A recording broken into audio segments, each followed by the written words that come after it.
तो लोग अच्छा समझेंगे। मैं अपने अनुभव के साथ ये बात आपको शेयर करना चाहता हूं कि सदन में बात रखते हुए व्यक्ति का जोश भी देखे, लेकिन जोश पूरी तरह होश के साथ नियंत्रित हो। व्यक्ति के समय गुस्सा भी दिखे, लेकिन व्यक्ति को गुस्सा देखते समय गुस्सा आना नहीं चाहिए। अगर गुस्सा आ गया तो आपका विषय ही पलट जाएगा। और इसलिए हम सबको आवश्यकता है कि एक तो विधानसभा में बोलने के लिए जितनी भी नियम प्रक्रियाएं बनी हैं, जितने प्लेटफॉर्म बने हुए हैं, मैं समझता हूं बहुत कम सदस्य होते हैं जो सारे प्लेटफॉर्म का उपयोग करते हैं।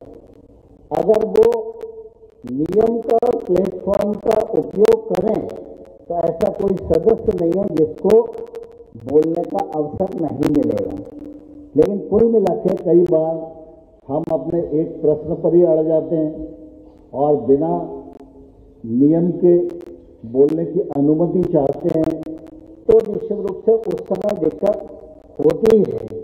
और इसलिए प्रशिक्षण का हमारे जीवन में निश्चित रूप से बहुत महत्व है। आज का और कल का ये जो प्रशिक्षण का कार्यक्रम है, यह निश्चित रूप से हमको विधानसभा की नियमावली, विधानसभा की परंपराएं, विधानसभा की प्रचलित व्यवस्थाएं उनके नजदीक ले जाने का प्रयत्न करेगा और इसको आपको पूरे कार्यकाल में काफी निश्चित रूप से लाभ होगा, ऐसा मैं मानता हूं। वैसे भी अगर आप व्यवहारिक जीवन में देखेंगे तो शासकीय व्यवस्था में सबसे छोटा कर्मचारी है चपरासी और सबसे बड़ा कर्मचारी है आईएएस अफसर। लेकिन आप सब अनुभव करेंगे कि अच्छा चपरासी वही सिद्ध होता है जो अपने काम की ट्रेनिंग किए हुए हो। हम कई बार अनुभव करते हैं कि व्यक्ति प्यून है, लेकिन अगर ट्रेंड नहीं है तो वो ठीक से आपको पानी भी नहीं परोस सकता।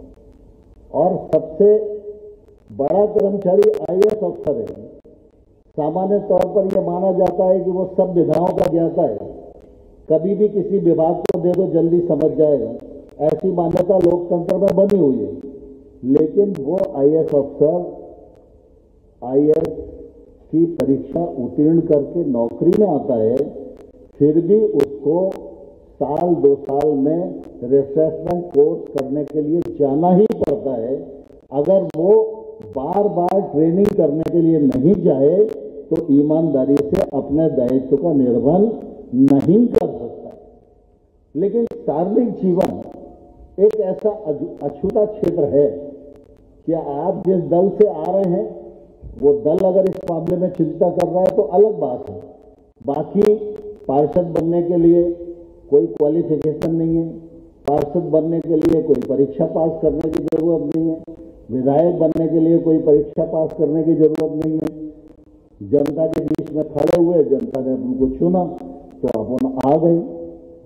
लेकिन दायित्व का निर्वहन करने के लिए और अगर हम उत्कृष्ट जनप्रतिनिधि बनना चाहते हैं तो निश्चित रूप से प्रशिक्षण का हमारे जीवन में बहुत महत्व है। और मैं समझता हूं कि बहुत सारे विधायकों को आप देखेंगे जो सभी नियमों का पालन करते हुए विधानसभा की गरिमा का भी ध्यान रखते हैं और अपने दायित्व की भी पूर्ति करते हैं और साथ ही साथ अपने क्षेत्र के लिए भी अच्छा परिणाम देने का काम करते हैं। मैं इस मौके पर, इस अवसर पर सभी सदस्यों को यही आग्रह करना चाहता हूं कि ये जो हमारा प्रशिक्षण का कार्यक्रम है, इस प्रशिक्षण के कार्यक्रम में एक तो हमारी उपस्थिति ठीक होनी चाहिए। और उपस्थिति यहाँ भी जरूरी है और उपस्थिति सदन में भी जरूरी है। मुझे ध्यान है, मैं जब पहली बार विधायक बन के आया था तो मेरे यहाँ के एक बड़े नेता हमारे शीतला साहिब जी हुआ करते थे। बहुत अच्छे वकील थे, बहुत अच्छे विधानसभा और संसदीय ज्ञाता के रूप में उनकी ख्याति थी मध्य प्रदेश में। तो मैं उनको पूछने गया कि मुझे क्या करना चाहिए। तो उन्होंने कहा कि भाई जब मैं फुर्सत में रहूंगा तो तुम्हें समय दूंगा और तुम्हें मुझसे कुछ सीखना है तो 2-3 घंटे का समय लेके आना। ऐसे मतलब कोई मेरे पास लकीर खिंची हुई नहीं रखी कि मैं तुमको उठा के पकड़ा दूं। तो फिर मैं समय लेकर गया तो उन्होंने मुझे एक बहुत छोटी सी बात कही। उन्होंने कहा कि सदन में 10:30 बजे पहुंचो और जब सदन पूरा हो तभी आप उठ के आओ। अगर पूरे टाइम एक सत्र में आप बैठोगे, कोई बोलने की कोशिश मत करो। कौन क्या बोल रहा है, कौन कैसा जवाब दे रहा है, अगर ध्यानपूर्वक एक सत्र सदन को पूरा अटेंड कर लोगे तो आपको जरूरत ही नहीं पड़ेगी विधानसभा में कैसे क्या करना है और कैसे अपने को उत्कृष्टता की ओर ले जाना है। अपने आप सारी चीजें समझ में आ जाए।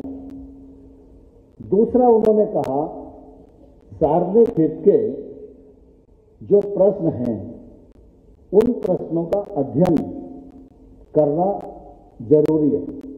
सामान्य तौर पर घटना का विधानसभा में उल्लेख हो ये जरूरी है, लेकिन जो समस्याएं गहराई से विद्यमान हैं और ये जरूरी नहीं है कि वो आपके प्रयत्न से निराकृत होंगी भी, लेकिन उस समस्या के प्रति आपका ध्यान है, आप उतना गहराई से सोचते हैं, आप जमीन के निकट पहुंचते हैं, ये बात जब लोगों के ध्यान में आएगी तो विधायक के रूप में आपके व्यक्तित्व को निखारने में ये मददगार होगी। ऐसे उन्होंने कई विषय मुझे बताए। 2 चीजें उन्होंने मुझे टास्क के रूप में दी। उन्होंने कहा, नरेंद्र सिंह जी, हमारी राजनीतिक ताकत कमजोर थी, इसलिए ग्वालियर में हम एग्रीकल्चर यूनिवर्सिटी नहीं बना पाए, यह ग्वालियर में बननी चाहिए थी। दूसरा उन्होंने कहा कि हमारी राजनीतिक ताकत कमजोर थी, ग्वालियर का संगीत घराना पूरी दुनिया में प्रसिद्ध है। शास्त्रीय संगीत जब दुनिया में कोई सीखता है तो मोहम्मद गौस के मकबरे पे आकर तानसेन को प्रणाम करके अपने जीवन का आरंभ करता है। पूरी दुनिया के संगीतकों के लिए तीर्थ है। लेकिन मध्य प्रदेश में संगीत विश्वविद्यालय बना, लेकिन ग्वालियर घराना विश्व विख्यात होने के बाद भी हम राजनीतिक रूप से कमजोर थे, इसलिए संगीत विश्वविद्यालय ग्वालियर में नहीं खुला, वो खैरागढ़ चला गया। तो उन्होंने कहा, इन दोनों काम के लिए प्रयास करना ये ग्वालियर का हक है। और मुझे ध्यान है, मैंने बहुत नियम प्रक्रिया के तहत अपने प्रतिपक्षी कार्यकाल में इन कामों को विभिन्न नियमों के तहत उठाया, कोशिश की, अशास्त्रीय संकल्प लगाए, लेकिन मैं उस समय सफल तो नहीं हो पाया।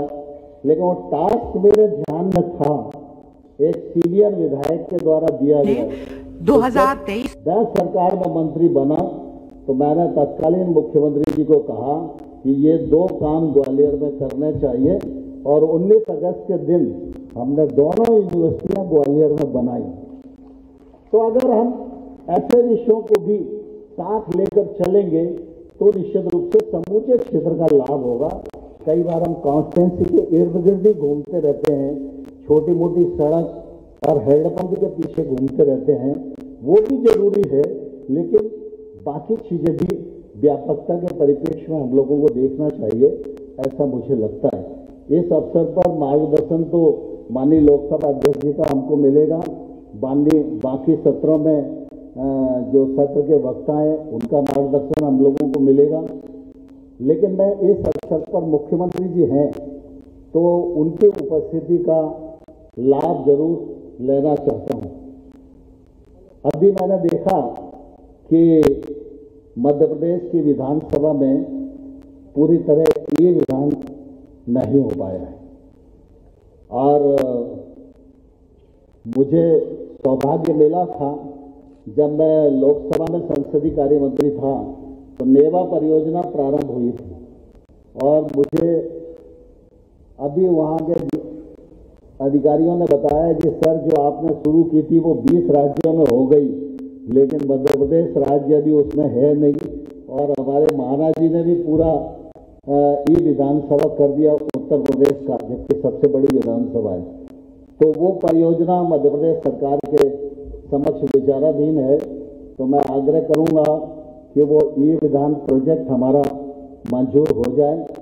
दूसरा, अब मैं काफी पुराना मध्य प्रदेश का सदस्य हूं, तो मैं इस बार जब अध्यक्ष बना तो स्वाभाविक रूप से विधायकों के निवास की तकलीफ बहुत आती है, क्योंकि बहुत सारे अधिकांश लोगों को लगता है किसी भी दल के हों कि नरेंद्र सिंह जी है तो अपन हाथ पकड़ के करा लेंगे, लेकिन वो संभव हो नहीं पाता क्योंकि एक अनार 100 बीमार। और 1956 में विधायकों के रहने के लिए कुछ स्थान बना था, वो भी अब पूरी तरह अव्यवहारिक हो गया है, इसलिए एमएलए रेस्ट हाउस भी अनुपयोगी जैसा हो गया है। इसलिए विधायकों के लिए निवास का नया प्रोजेक्ट मध्य प्रदेश की सरकार अगर ले लेगी तो आने वाले कल में विधायकों को रहने की, निवास करने की, अपना कामकाज करने की बहुत सुविधा मिल जाएगी। यही 2 निवेदन के साथ मैं पुनः लोकसभा अध्यक्ष का हृदय से बहुत बहुत स्वागत करता हूं, बहुत बहुत अभिनंदन करता हूं। धन्यवाद।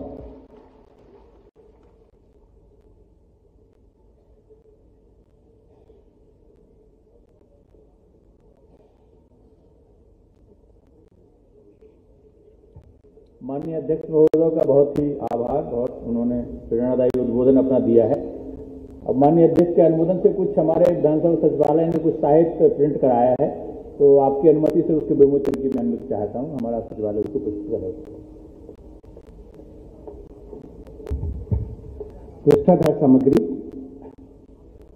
विधानसभा सचिवालय द्वारा 16वीं विधानसभा के नवनिर्वाचित माननीय सदस्यों के लिए आयोजित इस प्रबोधन कार्यक्रम में निर्धारित विषयों पर माननीय सदस्यों के उपयोगार्थ पृष्ठाधार सामग्री का संकलन तैयार किया गया है।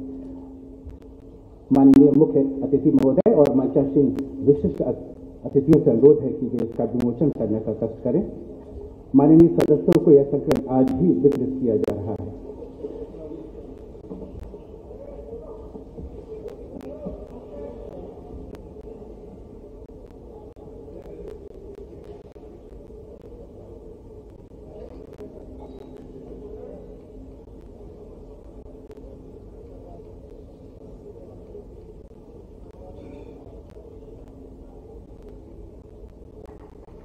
हमारा दूसरा प्रकाशन है वित्त मंत्री के भाषण। विधानसभा सचिवालय द्वारा वर्ष 1956 से मध्य प्रदेश विधानसभा में वित्त मंत्रियों द्वारा दिए गए भाषणों से संबंधित शोध ग्रंथ का अनेक खंडों में प्रकाशन किया जा रहा है। इसका तृतीय खंड वर्ष 1985 से 2003 तक मुद्रित हो गया है। अनुरोध है कि इस ग्रंथ का भी विमोचन करने की कृपा करें। माननीय सदस्यों को इस ग्रंथ का वितरण आगामी विधानसभा सत्र में सूचना कार्यालय से किया जाएगा।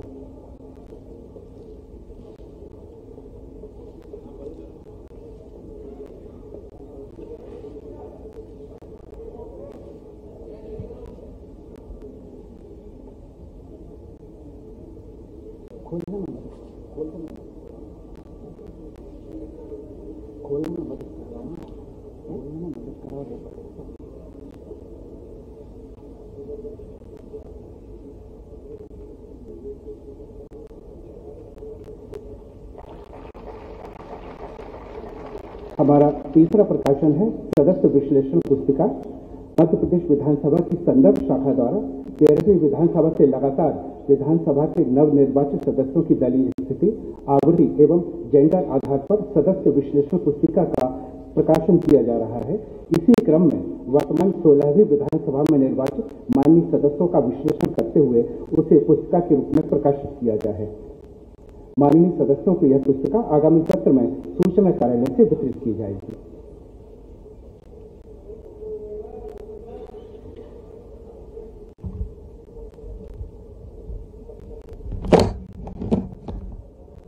हमारा चौथा प्रकाशन विधायिनी पत्रिका है। विधानसभा सचिवालय द्वारा विगत 39 वर्ष से संसदीय विधिक एवं संवैधानिक विषयों पर केंद्रित त्रैमासिक शोध पत्रिका विधायिनी का प्रकाशन किया जा रहा है। इसका सद्य प्रकाशित अंक प्राप्त हो गया है और अतिथियों से अनुरोध है कि इसका भी विमोचन करने का कष्ट करें। माननीय सदस्यों को यह पत्रिका आगामी सत्र में सूचना कार्यालय से वितरित की जाएगी।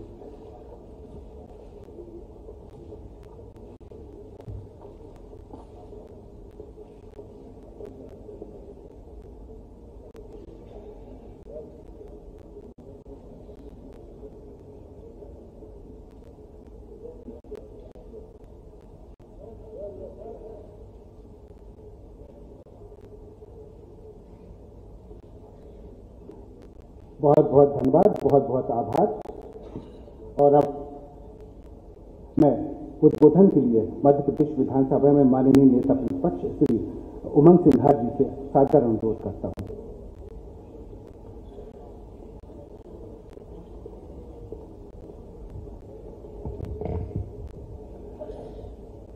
विधानसभा के इस प्रबोधन कार्यक्रम के अवसर पर आदरणीय लोकसभा अध्यक्ष श्री ओम बिरला जी, माननीय अध्यक्ष मध्य प्रदेश विधानसभा नरेंद्र सिंह जी तोमर जी, माननीय मुख्यमंत्री जी श्री डॉक्टर मोहन यादव जी, माननीय संसदीय कार्य मंत्री श्री कैलाश विजयवर्गीय जी, माननीय मंत्रीगण, माननीय विधायकगण, लोकसभा के महासचिव श्री उत्पल कुमार सिंह जी, विधानसभा के प्रमुख सचिव एपी सिंह जी, सम्मानित पत्रकारगण, सम्मानित देवी और सज्जन, इतना कहना संक्षिप्त में कहना चाहता हूं। कुछ बातें बिरला जी को कई बार चैनल पर देखा है, पहली बार रूबरू हुआ हूं। घंटी वो तेज बजाते हैं जब पीछे से कोई भटकता है। तो ये बड़ी अच्छी बात है आपकी कि आप मुद्दों से लोकसभा को कभी भटकने नहीं देते, तो समय का विषय ध्यान रखते हैं आप। घंटी में मतलब ऑब्जेक्शन तो मुझे लगता है इस मध्य प्रदेश विधानसभा को भी ये आवश्यकता है।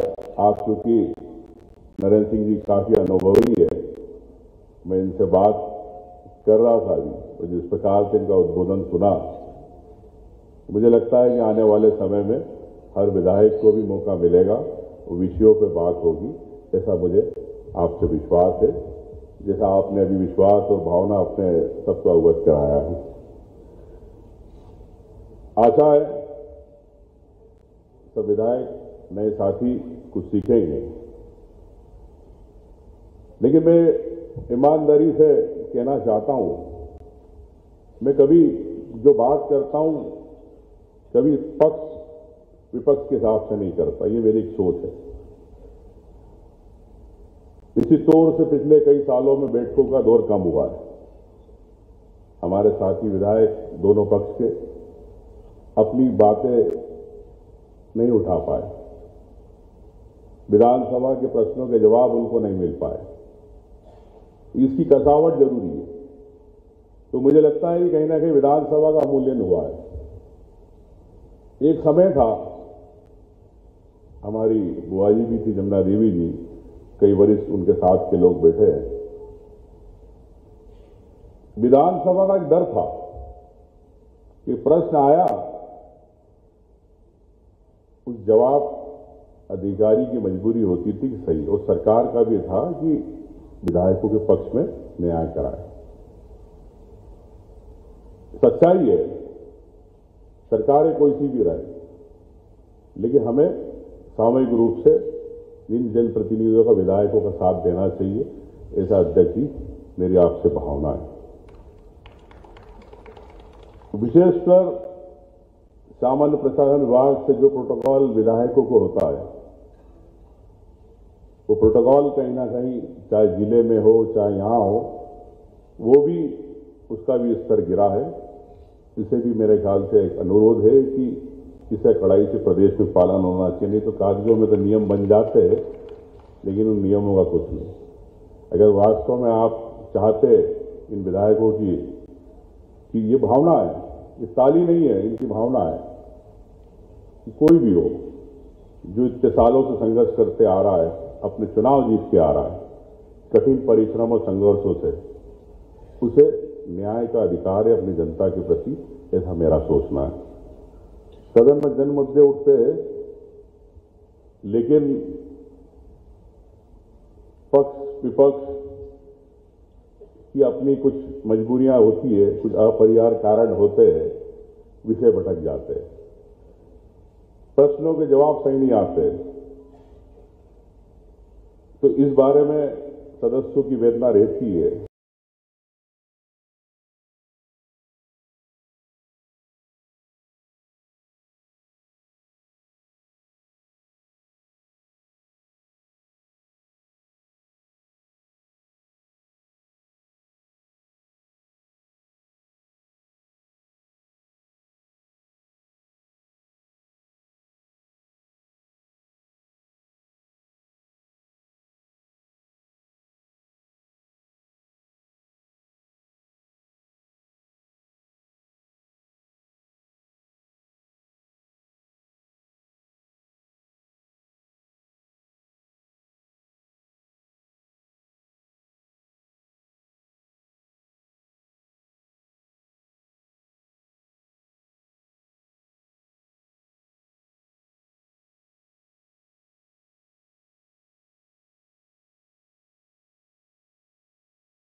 अगर वास्तव में आप चाहते इन विधायकों की कि ये भावना है, ये ताली नहीं है, इनकी भावना है कि कोई भी हो जो इतने सालों से संघर्ष करते आ रहा है, अपने चुनाव जीत के आ रहा है, कठिन परिश्रम और संघर्षों से, उसे न्याय का अधिकार है अपनी जनता के प्रति, ऐसा मेरा सोचना है।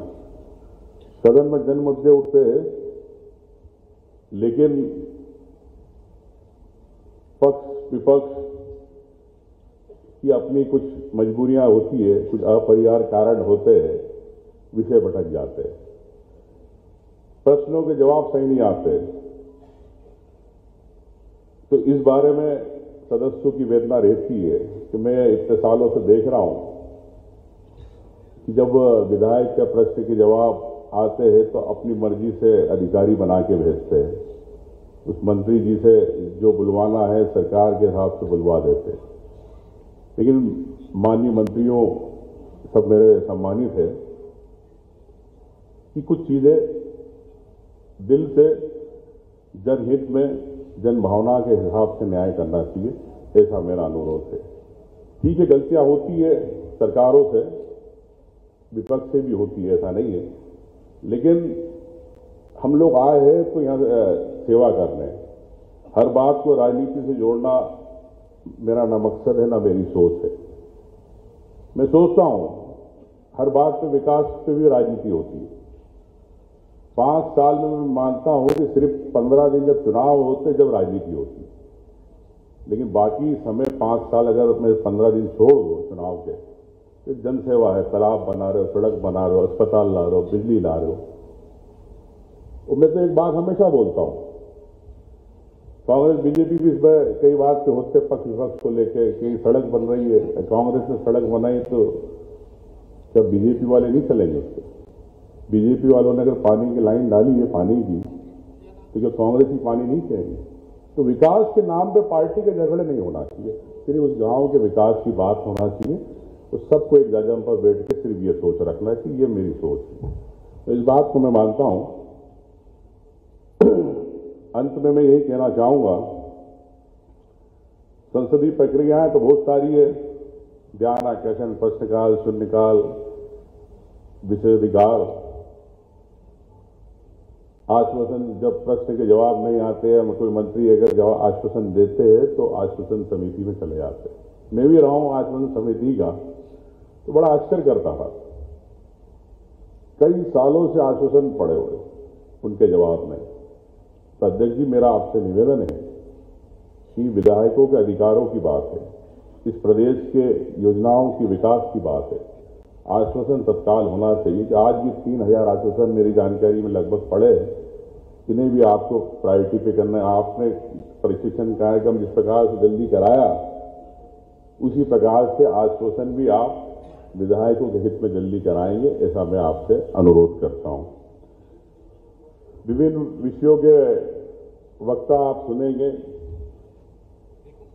वरिष्ठ अनुभवी संसदीय प्रणाली का ज्ञान रखने वाले, उनके अनुभव का आप लेंगे लाभ, नियम प्रक्रियाओं को आप समझेंगे। लेकिन मैं इस बात को मानता हूं कि विधायिका विधेयक बनाते, कानून बनाते, नियम बनाते, लेकिन हम क्षेत्र में अगर हम जाए तो बोले कि हमने ये कानून बनाया, विधेयक बनाया और हमें वोट दो, तो आपको वापस भेज देंगे। ठीक है, ये व्यवस्था है हमारे लोकतंत्र की, मैं मानता हूं, लेकिन सबके जनहित के कार्य है, उसे भी प्राथमिकता पे विधानसभा के माध्यम से होना चाहिए और समय पे होना चाहिए। यही मैं आपसे कहना चाहता हूं। मध्य प्रदेश की गौरवशाली परंपराएं, संस्कृति रही है, देश में अलग स्थान रखती है।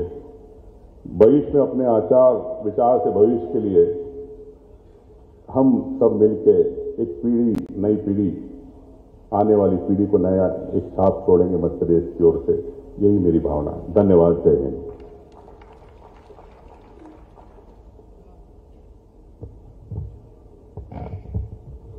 अब मैं उद्बोधन के लिए माननीय मुख्यमंत्री डॉक्टर मोहन यादव जी से सादर निवेदन करता हूं।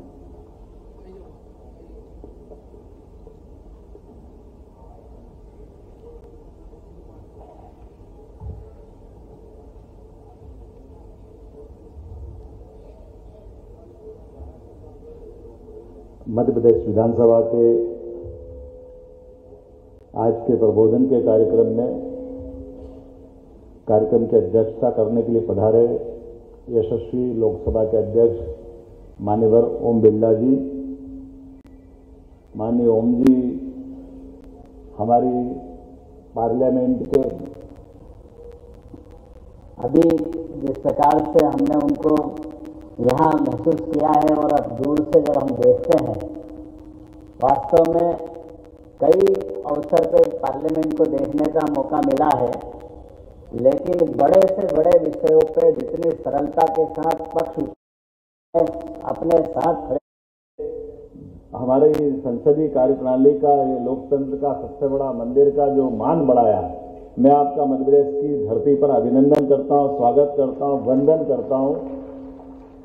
क्या पक्ष क्या विपक्ष सब सम्मान के साथ और सहजता के साथ जिस ढंग से आपके उस हर एक स्टेप का, हर एक भाव का, और जिस प्रकार से आपने प्रत्येक संसदीय कार्य की व्यवस्थाओं को जिसने आपने बांटा है, मैं वास्तव में आपका हृदय से आभार मानता हूं।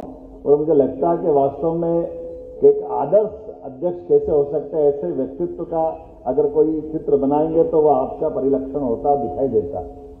मैं आज के इस अवसर पर समादरणीय माननीय नरेंद्र सिंह जी भाई साहब, जिनने अभी अपना विषय रखा, कितना धीर गंभीर व्यक्तित्व, ऐसा लगता है बड़ा विशाल समुद्र में कोई तैरता हुआ जहाज अपनी मस्तानी चाल के साथ सने सने अपने मुकाम तक पहुंचते पहुंचते एहसास कराता है अपने विषय के गंतव्य लक्ष्य की तरफ। आपका इतना धीर गंभीर व्यक्तित्व, इतना अलग प्रकार का आपका अनुभव, मैं तो भाग्यशाली हूं जिनके मंत्रिमंडल में भी सारे मंत्रीगण इसी प्रकार के जो कभी भारत सरकार को गौरवान्वित करते थे वो अपने इस मंत्रिमंडल में मेरे साथ है। और आपका इतना विराट व्यक्तित्व जो आप हमारी सदन की गरिमा बढ़ाएंगे, मैं आपका भी वंदन करता हूं, अभिनंदन करता हूं माननीय नरेंद्र सिंह जी का। और इस अवसर पर वो सौभाग्य की बात है, 8 बार से लोकसभा विधानसभा में जो आप महाना जी सतीश जी और इतनी बड़ी विधानसभा और विविध प्रकार के अलग अलग अवसर पे आपने उनके साथ सदस्य करके अपना समय गुजारा। आपका वो विस्तृत अनुभव का जो खजाना है, मेरे विधायक साथी आपका लाभ लेंगे। माननीय सतीश महाना जी, आपका भी मैं अभिनंदन करता हूं। आप गंगा की तीरे से आते हैं, हम अपने चित्रा के तीरे वाले आपका भी अभिनंदन करते हैं। ये राजा भोज की नगरी है, आनंद की नगरी है, जो अलग अलग प्रकार से कारण से जानी जाती है। हमको मालूम है महाकाल की नगरी आता है और महाकाल का स्थान कैलाश पर्वत से प्रिय कोई हो नहीं सकता है। ये सौभाग्य की बात है। संसदीय कार्य मंत्री माननीय कैलाश जी विजयवर्गीय भी यहाँ विराजमान है। मैं आपका दोनों तरह से एक वरिष्ठ मंत्री होने के नाते से भी, संसदीय कार्य मंत्री होने के नाते से, और आपका भी जो लंबा अनुभव है सब प्रकार के लोगों को साथ चलने का, निश्चित रूप से प्रबोधन के कार्यक्रम में मैं आपका भी अभिनंदन करता हूं। माननीय उत्पल जी, माननीय उमंग सिंगार जी, उमंग जी भाई ने भी मौका छोड़ा नहीं है। भले ही प्रबोधन का कार्यक्रम है, लेकिन भूमिका आपने प्रतिपक्ष वाली थोड़ी चिमटी लेने का ले ही लिया है। निश्चित रूप से उमंग जी आपकी भावना का सम्मान करेंगे और हम और आप मिलकर के पक्ष विपक्ष फिर नया कीर्तिमान बनाएंगे। मैं आपका भी वंदन करता हूं, अभिनंदन करता हूं। माननीय ए.पी. सिंह जी, उत्पल जी, सभी का मैं वंदन करता हूं। इस कार्यक्रम का नाम ही बहुत जोरदार है, प्रबोधन कार्यक्रम। और प्रबोधन कार्यक्रम यह प्रशिक्षण का अगला चरण है। अगला चरण किस प्रकार का है, हमारे इतिहास में एक अच्छा उदाहरण आता है। व्याकरणाचार्य पाणिनि का बहुत बड़ा नाम है साहित्य का। वो आश्रम में विद्यार्जन करने जाते हैं और विद्यार्जन करने में जो उनको पाठ्यक्रम दिया था वो पढ़ते, याद करते, लेकिन याद होता नहीं। बार बार उनका इस प्रकार का व्यवहार देख करके गुस्से के मारे आचार्य जी डंडा उठा करके उनकी छड़ी देकर हाथ सामने करो, वो छड़ी मारने के लिए हाथ बढ़ाते हैं। और जब हाथ बढ़ाते हैं तो थोड़े बहुत ज्योतिष के भी जानकार थे। जैसे हाथ बढ़ाते तो हाथ दिखाई देता और वो मारने के पहले अपनी छड़ी वापस ले लेते और बेटे उसको लाड़ करने लग जाते। तो उन्होंने कहा क्या हुआ गुरुजी? बोले बेटे तेरा कोई दोष नहीं। बोले क्यों दोष नहीं गुरुजी, मेरे को बताओ। बोले तेरे हाथ में विद्या की रेखा ही नहीं है। तो ये विद्या की रेखा क्या होती है? तो उन्होंने कहा नहीं बेटा चिंता मत करे, तू तो बस अब तेरा काम जो करना करता रहे, ये विद्या का मामला तेरे बस का नहीं है। तो उन्होंने कहा बताओ मेरे को कहाँ होती, क्या होती? जैसे वो हाथ में बताते कि ऐसे ऐसे होती। बोले मैं अभी आया। अंदर जाते और चाकू से अपने हाथ से लाइन बना के आते और कहते ये लाइन बन गई। और उसके बाद दुनिया में उनसे बड़ा कोई व्याकरणाचार्य या अपने ज्ञान का बड़ा कोई इतना बड़ा नाम नहीं जो अपने हाथ से अपनी लकीर बना लेते हैं। तो प्रबोधन का अर्थ ये कि प्रशिक्षण के पहले हम उस विषय में डूब जाएं, हमारे आचरण में, व्यवहार में, ज्ञान में, अपने सभी प्रकार के अपने सूक्ष्म शरीर, बाह्य शरीर, दूसरे का एकाकार करने का जो भाव अगर अपन धारण करते हैं, इसका मतलब प्रबोधन का है।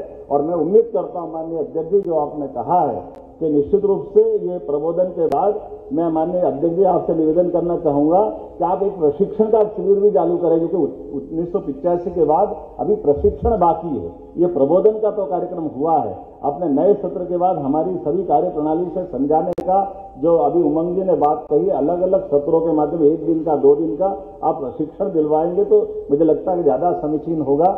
एक और बात आपने जो कही है कि हमारे लिए अपनी नई विधा के आधार पर अपने आधुनिक संसाधन के साथ विधानसभा को भी आगे बढ़ाना चाहिए। तो निश्चित रूप से जो आपने कहा है वो पूरा का पूरा, यही से मैं आपकी बात पूरी मानता हूं कि मध्य सरकार आप जो प्रस्ताव देगी निश्चित रूप से हम उसके साथ रहेंगे। इसमें जो धनराशि लगेगी राज्य सरकार देने के लिए तैयार रहेगी। मैं माननीय नरेंद्र सिंह जी साहब आपकी बात यही कहता हूं। उसके अलावा भी एक आपने कहा कि एमएलए रेस्ट हाउस का, तो निश्चित रूप से एमएलए रेस्ट हाउस का भी नया प्रस्ताव दे करके ये सारे के सारे विधायक साथियों को उसकी सुविधा भी हम देने का प्रयास करेंगे। आज के इस अवसर पर क्योंकि हमने अपने इस खास करके मैंने प्रबोधन की बात कही, तो एक उदाहरण और जरूर देना चाहूंगा। वो हम सब के लिए उसी प्रकार का होगा जो महर्षि पाणिनि जी को हमने नहीं देखा। लेकिन लोकतंत्र के मंदिर में पहली बार पार्लियामेंट के दरवाजे पे खड़े होकर के यशस्वी प्रधानमंत्री ने जो लोकतंत्र के मंदिर के होने के नाते से मस्तक टिका करके जो एहसास कराया, इससे बड़ा प्रबोधन आज के लोकतंत्र का नहीं हो सकता। माननीय नरेंद्र मोदी जी को स्मरण करें, जब वो लोकसभा में पहली बार गए और अपना शीश नवा करके इस लोकतंत्र के पावन मंदिर का जिस प्रकार से उनने सम्मान किया, वो हमारे लिए सदैव पाथे रहेगा। हम उनका अभिनंदन करते हैं और हमारे सबके लिए जीवन में ये पाथे रहेगा कि लोकसभा हो या विधानसभा, हम एक बड़ी आबादी के माध्यम से लगभग 3 लाख या 2.5 लाख से ज्यादा वोटर का एक बड़ा हमारे पीछे उनका सबका मान सम्मान भाव, उनका विश्वास लेकर के विधानसभा में आते हैं। और विधानसभा में आने के बाद निश्चित रूप से हम अपने दोहरे रोल में रहते हैं।